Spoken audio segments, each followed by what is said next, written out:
It is. The Matrix is everywhere. It is all around us. Even now, in this very room.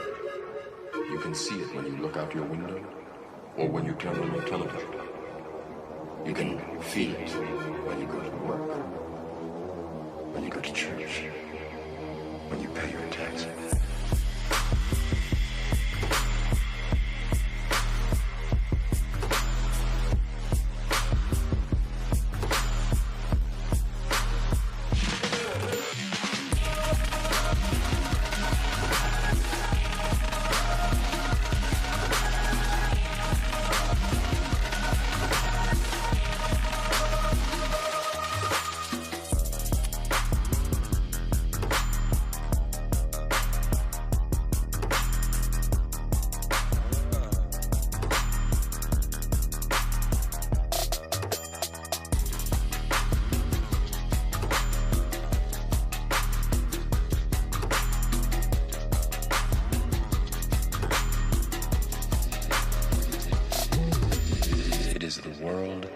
That has been pulled over your eyes to blind you from the truth.